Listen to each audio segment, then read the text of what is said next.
अब अगली इसकी विशेषता आधुनिक विनिर्माण उद्योग की एक अन्य विशेषता देखते हैं हम, अनियमित भौगोलिक वितरण। अनियमित भौगोलिक वितरण मतलब हम डिस्ट्रीब्यूशन की बात कर रहे हैं।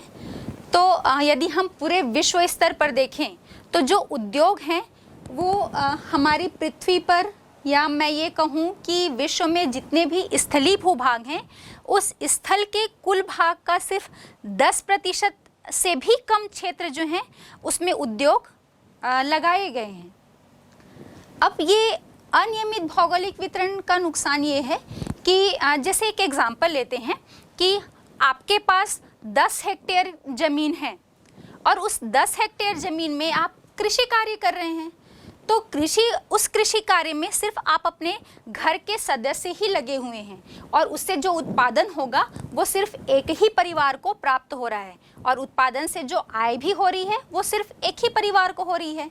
लेकिन यदि उसी 10 हेक्टेयर ज़मीन पर उद्योग लगा दिया जाए तो उस उद्योग में अगर हम इसी 10 हेक्टेयर ज़मीन पर उद्योग की स्थापना कर दें, कोई उद्योग लगा दें, तो हम क्या देखेंगे कि उस 10 हेक्टेयर ज़मीन पर कृषि कार्य करने से सिर्फ एक ही परिवार के सदस्य को लाभ हो रहा था और सिर्फ उनको ही आय हो रही थी।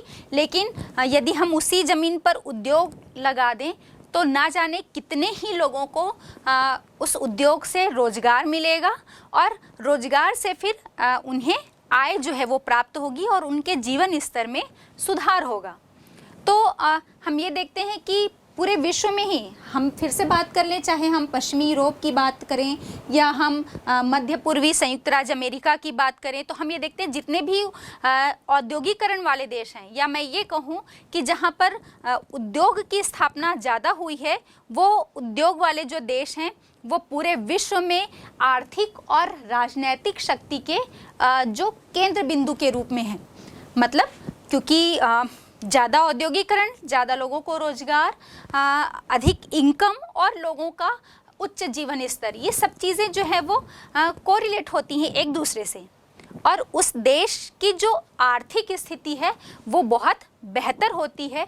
और इसी आर्थिक स्थिति के अच्छी आर्थिक स्थिति, या मैं ये कहूँ कि उच्च आर्थिक स्थिति के कारण ही वो जो देश होते हैं पूरे विश्व में आर्थिक और राजनीतिक शक्ति के केंद्र होते हैं।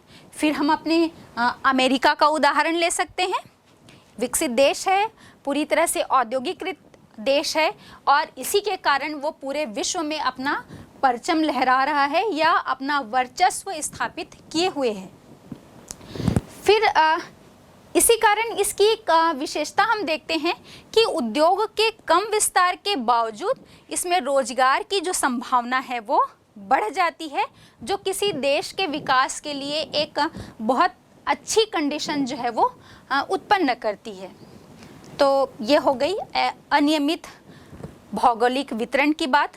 अब जो उद्योग की स्थापना की जाती है तो इस उद्योग की स्थापना के लिए बहुत सारे कारक जो हैं वो उत्तरदायी होते हैं। ऐसा नहीं कि कहीं भी उद्योग की स्थापना कर दी जाए।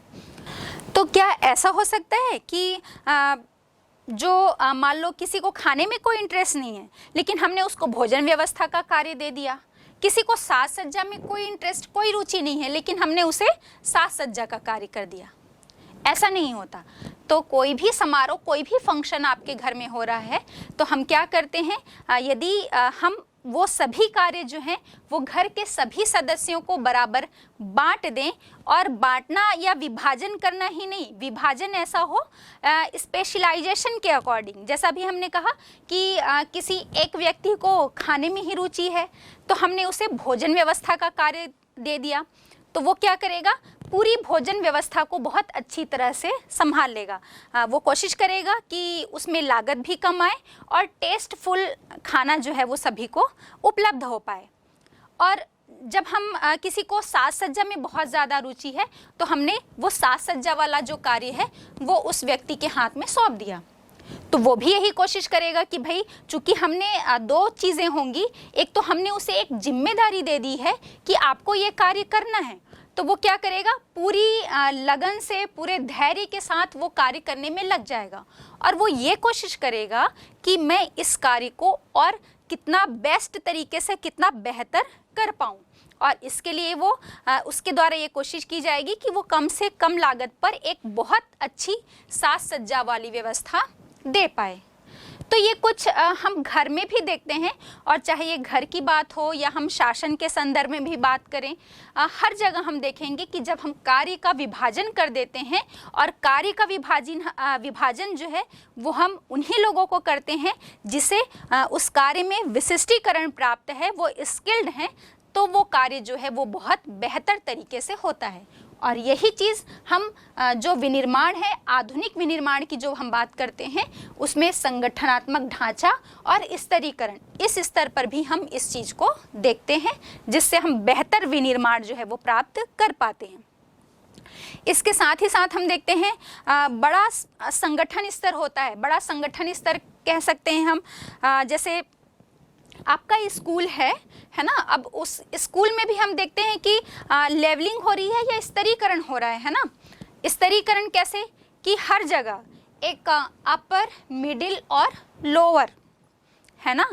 तो अपर लेवल का जो व्यक्ति है वो क्या करेगा, पॉलिसीज बनाएगा, नीति बनाएगा कि किसी कार्य को करने के लिए बेहतर नीति क्या हो सकती है। मिडिल वाला जो व्यक्ति है वो क्या करेगा, वो जो पॉलिसी बनाई गई है अपर क्लास वाले से, वो उसको लागू करेगा, फॉलो करेगा।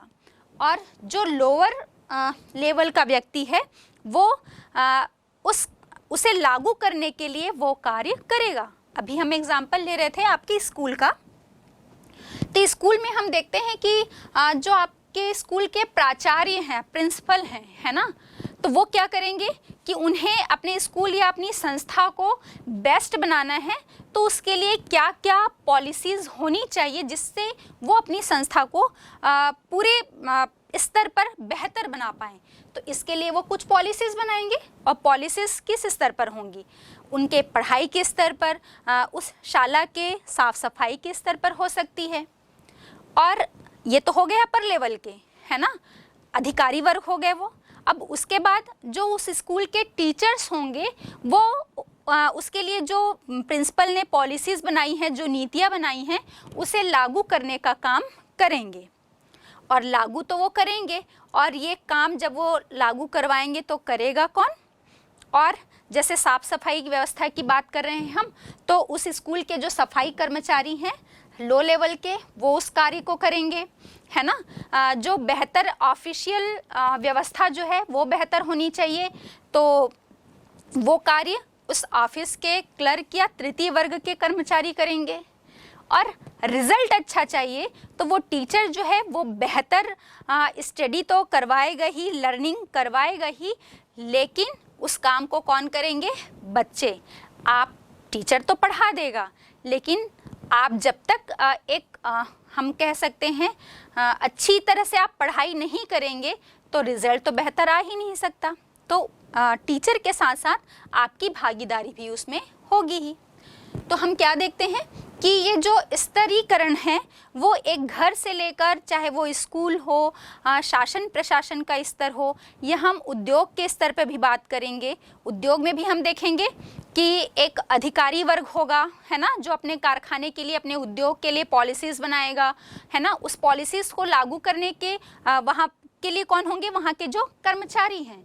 और उस कार्य को कौन करेगा, जो लागू वो करेंगे कि भाई आपको ये कार्य करना है, तो वो निर्देश देंगे। किसको निर्देश देंगे, वहाँ पर जो लेबर हैं, तो उस उत्पादन से संबंधित जो निर्देश दिए जाएंगे, तो वो कार्य लागू करने के बाद कार्य कौन करेंगे, वहाँ के लेबर्स। तो हर जगह पर हमको स्तरीकरण दिखता है, और स्तरीकरण जो है वो कार्य के विशिष्टीकरण के साथ होना चाहिए, श्रम विभाजन के साथ होना चाहिए, तो हमको हर जगह एक बेहतर रिजल्ट जो है वो प्राप्त होता है। अब अगली इसकी विशेषता, आधुनिक विनिर्माण उद्योग की एक अन्य विशेषता देखते हैं हम, अनियमित भौगोलिक वितरण। अनियमित भौगोलिक वितरण मतलब हम डिस्ट्रीब्यूशन की बात कर रहे हैं। तो यदि हम पूरे विश्व स्तर पर देखें तो जो उद्योग हैं वो हमारी पृथ्वी पर, या मैं ये कहूँ कि विश्व में जितने भी स्थलीय भूभाग हैं, उस स्थल के कुल भाग का सिर्फ 10% से भी कम क्षेत्र जो हैं उसमें उद्योग लगाए गए हैं। अब ये अनियमित भौगोलिक वितरण का नुकसान ये है कि जैसे एक एग्जाम्पल लेते हैं कि आपके पास 10 हेक्टेयर ज़मीन है और उस 10 हेक्टेयर ज़मीन में आप कृषि कार्य कर रहे हैं, तो उस कृषि कार्य में सिर्फ आप अपने घर के सदस्य ही लगे हुए हैं और उससे जो उत्पादन होगा वो सिर्फ एक ही परिवार को प्राप्त हो रहा है और उत्पादन से जो आय भी हो रही है वो सिर्फ एक ही परिवार को हो रही है।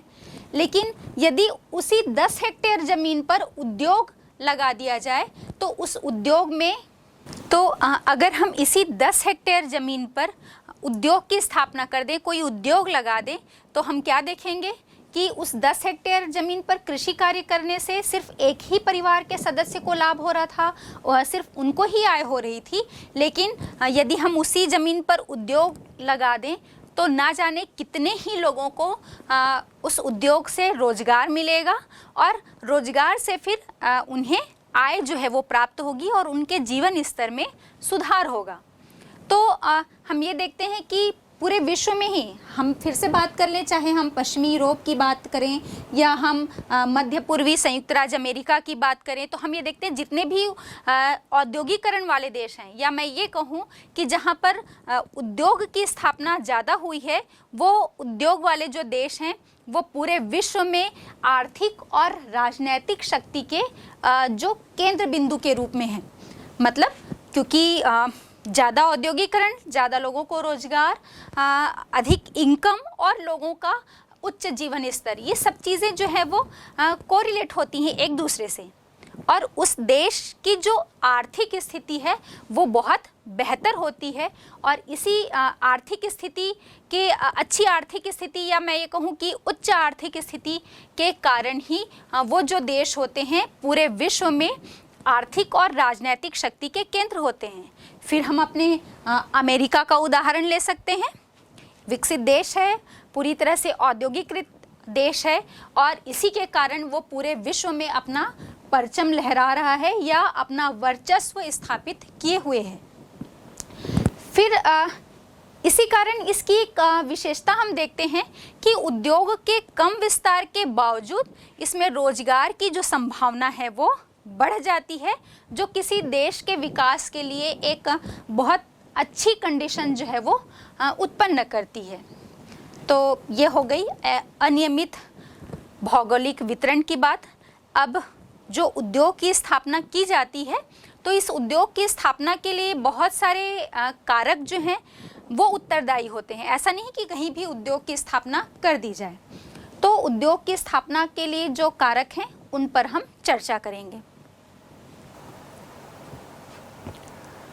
अब हम देखते हैं, जो हम विनिर्माण उद्योग की बात कर रहे हैं तो इस विनिर्माण उद्योग की कौन कौन सी विशेषताएं होती हैं। इसमें सबसे पहला है कौशल विशिष्टीकरण। कौशल विशिष्टीकरण मतलब स्किल्ड लोग ही जो विनिर्माण उद्योग में मिलते हैं हमें।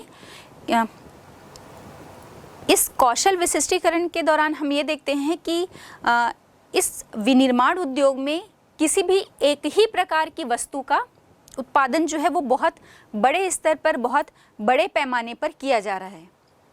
मतलब एग्जाम्पल के लिए जैसे एक पेन बनाई जा रही है तो वहाँ पर सिर्फ पेन का ही निर्माण किया जाएगा। वस्त्र बनाए जा रहे हैं तो वहाँ पर सिर्फ रेडीमेड वस्त्रों का ही उत्पादन होगा। तो हम ये देखते हैं कि वहाँ पर जो कार्य कर रहे हैं, जो श्रमिक कार्य कर रहे हैं, जो कर्मचारी कार्य कर रहे हैं, वो उस पर बहुत अच्छी तरह से स्किल्ड होते हैं। उन्हें अनुभव हो जाता है उस कार्य को करने का, स्पेशलाइजेशन हो जाता है उस कार्य के लिए। तो कौशल विशिष्टीकरण जो है ये आधुनिक जो विनिर्माण उद्योग है उसकी एक प्रमुख विशेषता है। फिर हम देखते हैं दूसरा है यंत्रीकरण, या जिसे हम मशीनीकरण कह रहे हैं।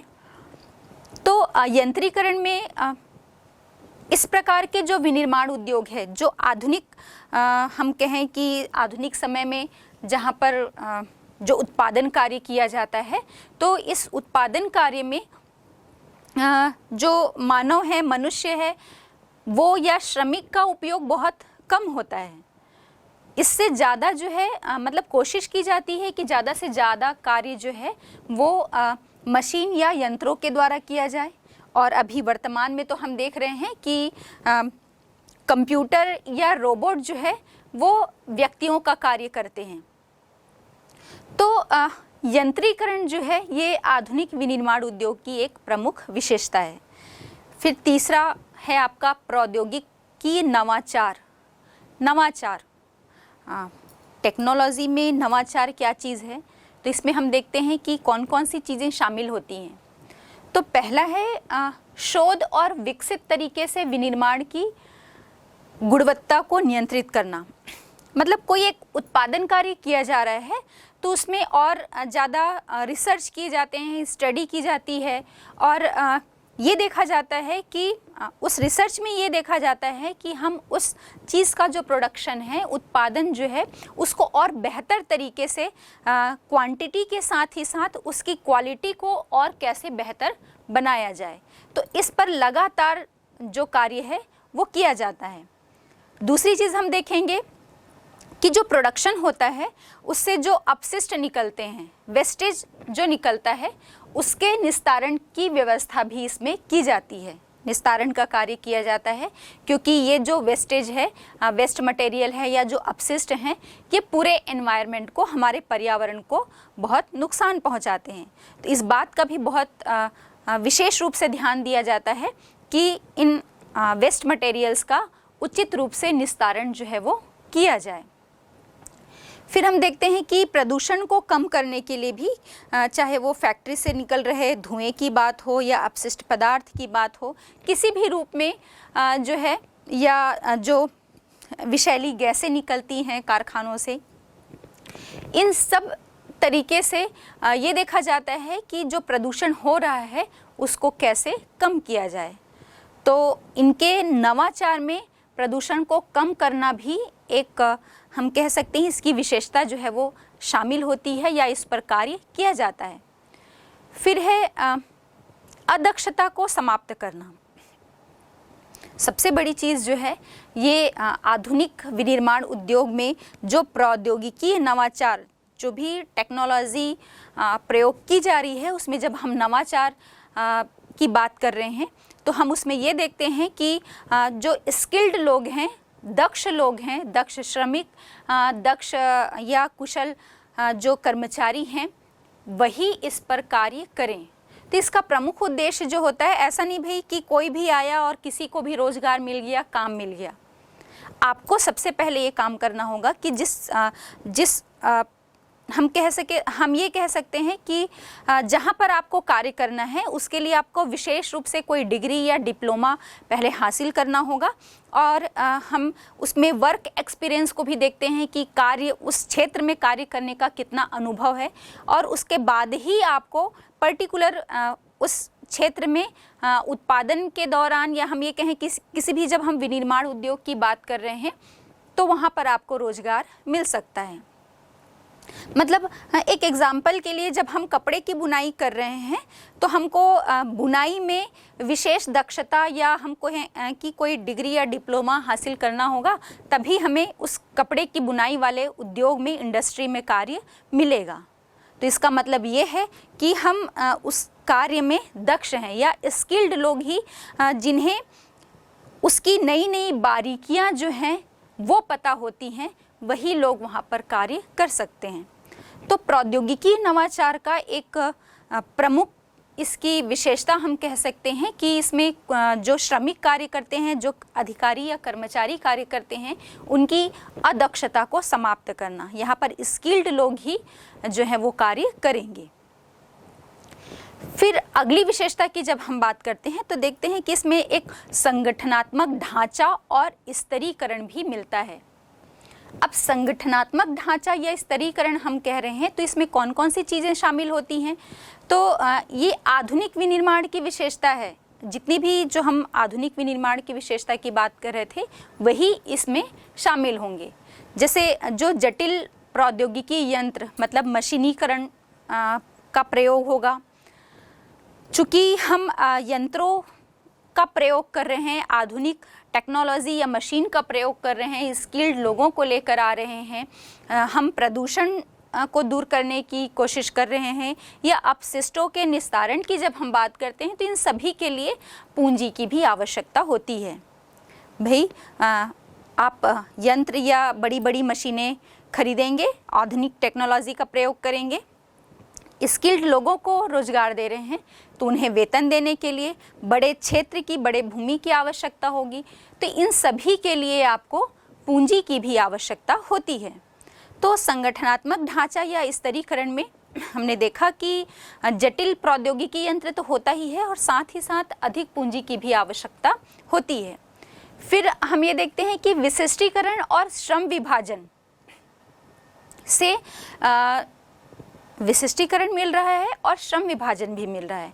तो इन दोनों से ही क्या होता है कि कम प्रयास में या हम कहें कम लागत में जो है अधिक उत्पादन प्राप्त किया जाता है।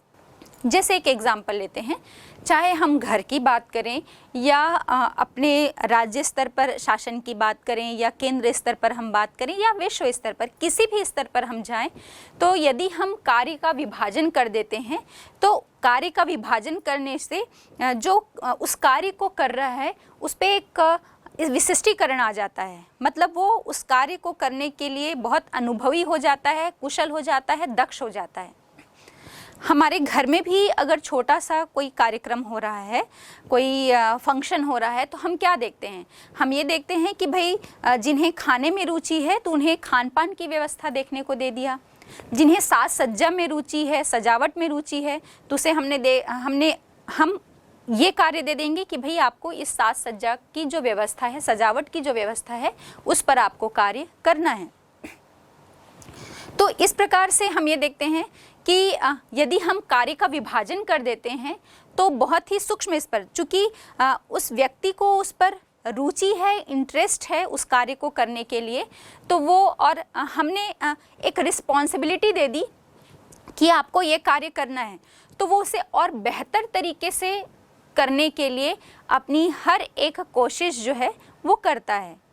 और चूँकि रुचि भी है और वो अपना पूरा जो एफर्ट है वो उस पे लगा रहा है कि मैं इस कार्य को और कितना अधिक बेहतर तरीके से कर पाऊँ, तो हम ये देखते हैं कि जो हम कार्य का विभाजन करते हैं इस कारण से श्रम में विशिष्टीकरण आ जाता है और हमें कम प्रयास में ही या लागत भी उसमें बहुत कम आती है और हम एक वृहद स्तर पर जो है वो उत्पादन अधिक मात्रा में प्राप्त कर सकते हैं। जैसे एक और एग्जांपल लेते हैं, हम किसी उद्योग में हमने कहा कि भाई उसमें भी कार्य का विभाजन कर देते हैं। जैसे हम सूती वस्त्र उद्योग की ही बात करते हैं, उस सूती वस्त्र उद्योग में हम देख रहे हैं कि जिसे बुनाई में, कपड़े की बुनाई में इंटरेस्ट है, रुचि है, तो वो बुनाई का ही कार्य कर रहा है। जिसे रंगाई में इंटरेस्ट है तो वो कपड़े की रंगाई का ही कार्य कर रहा है। तो इससे क्या होगा? हमने कार्य का विभाजन कर दिया और उस कार्य को करने के लिए श्रम में जो विशिष्टीकरण है, उसका स्पेशलाइजेशन उस कार्य में है, वो कार्य हमने उस व्यक्ति को दे दिया। तो हमें अपना बहुत ज़्यादा एफर्ट नहीं लगाना पड़ रहा है, वो खुद अपने इंटरेस्ट से जो मैक्सिमम प्रोडक्शन प्राप्त करने की कोशिश करेगा या वो ये सोचेगा कि इस कार्य को मैं और बेहतर ढंग से कैसे कर पाऊँ। तो ये हो गई आपके आधुनिक जो विनिर्माण उद्योग की प्रमुख विशेषताओं की हमने बात की। अब हम ये देखते हैं कि जो द्वितीय कार्य किए जाते हैं, द्वितीय क्रियाएं जो की जाती हैं, जो व्यवसाय इसके अंतर्गत होता है, इसमें अनियमित भौगोलिक वितरण हमें देखने को मिलता है। या हम कहें कि जो आधुनिक विनिर्माण उद्योग की एक अन्य विशेषता जो है वो आपके अनियमित भौगोलिक वितरण की है। अनियमित भौगोलिक वितरण मतलब जो उद्योग हैं पूरी पृथ्वी पर, पूरे विश्व में जो उद्योग लगाए गए हैं वो पूरे जो स्थल भाग हैं उसके 10% भाग से भी कम क्षेत्रों में हमें मिलते हैं। और जो उद्योग वाले देश हैं वो पूरे विश्व में अपनी एक हम कह सकते हैं कि आर्थिक शक्ति का केंद्र तो है ही और राजनैतिक शक्ति का भी केंद्र है। फॉर एग्जाम्पल हम ले सकते हैं अमेरिका को।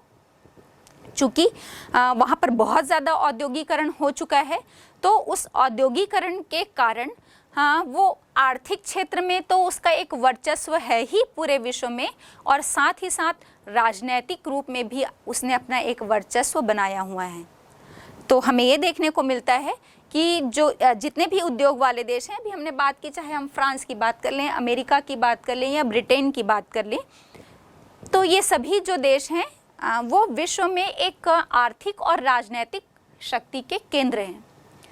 फिर हम इसका जो तीसरा पहलू है उस पर बात करें कि कम विस्तार के बावजूद, मतलब हमने देखा ना भाई, पूरे जो विश्व के स्थल भूभाग हैं उसके केवल 10% से भी कम क्षेत्र में इन उद्योगों का विस्तार है। तो विस्तार इनका बहुत कम है, लेकिन इतने कम विस्तार के बावजूद भी उसमें रोजगार की संभावना जो है वो बहुत अधिक है। मतलब हम एक उद्योग लगा रहे हैं तो उसमें आपको जो उत्पादन कार्य किया जा रहा है उसमें उससे लेकर फिर पूरे उच्च स्तर के लोगों के, कर्मचारी से लेकर अधिकारी तक जो हैं उसमें बहुत सारे लोगों को रोज़गार मिल जाता है। वहीं पर यदि हम एक तुलना कर लें कि एक एकड़ की बात कर रहे हैं हम, उस 1 एकड़ के क्षेत्र में यदि हम कृषि कार्य करें या खेती कार्य करें, तो वो कृषि या खेती जो है वो पर्टिकुलर उसी फैमिली मेंबर्स को, उस परिवार के सदस्यों को ही रोजगार प्रदान करेगा। लेकिन यदि वहीं पर हम एक फैक्ट्री लगा लें तो उस फैक्ट्री में, उस कारखाने में बहुत सारे लोगों को रोजगार मिल जाएगा।